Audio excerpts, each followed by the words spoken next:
कामाख्यादेव्यै नमः।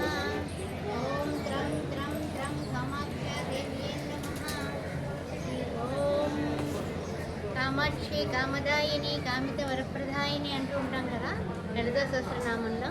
అలాంటి యోని ముద్ర ఉన్నటువంటి కామాఖ్య గుడికి అస్సాం రావడం జరిగింది. గౌహతికి ఒక 10-15 కిలోమీటర్ల దూరంలో ఉన్నది. అయితే ఏమిటంటే కనుక వాహన సౌకర్యం ఉంది, చక్కగా ఇక్కడికి రావచ్చు, పూజలు చేయించుకోవచ్చు. కొంతమంది బలులు ఇచ్చేవాళ్ళు పంచబలులు ఇస్తూ ఉంటారు. రకరకాలుగా పావురాయలను తీసుకొని మనం శాంతి కపూరాలని మనం వదిలేయచ్చు. అదేవిధంగా అమ్మవారికి మొక్కుకోవచ్చు, రకరకాల పూజలు చేయించుకోవచ్చు. అవి తంత్రశాస్త్రంలో ఉన్నవి, మంత్రశాస్త్రంలో ఉన్నవి.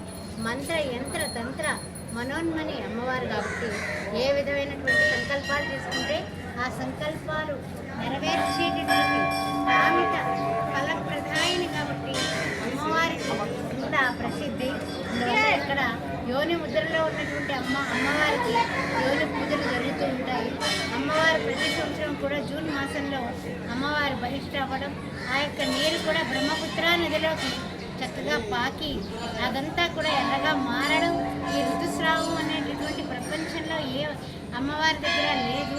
అమ్మవారు యోని ముద్రలో ఉంది. ఆ యోని అనేది పూర్వకాలంలోనే ఇక్కడ పడిందని అందరూ అంటూ ఉంటారు.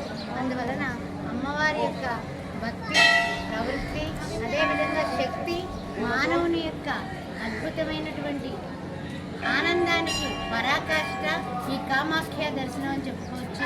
అందరూ కూడా వీలైనంత వరకు రండి, దర్శించండి, ఆనందాన్ని అనుభవించండి.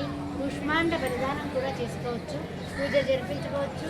ఓం శ్రీ మాత్రే నమః. ఇచ్ఛాశక్తి, జ్ఞానశక్తి, క్రియాశక్తి స్వరూపమైనటువంటి అమ్మ ఇక్కడ త్రిశక్తి స్వరూపంగా ఉంది. ఓం శ్రీ మాత్రే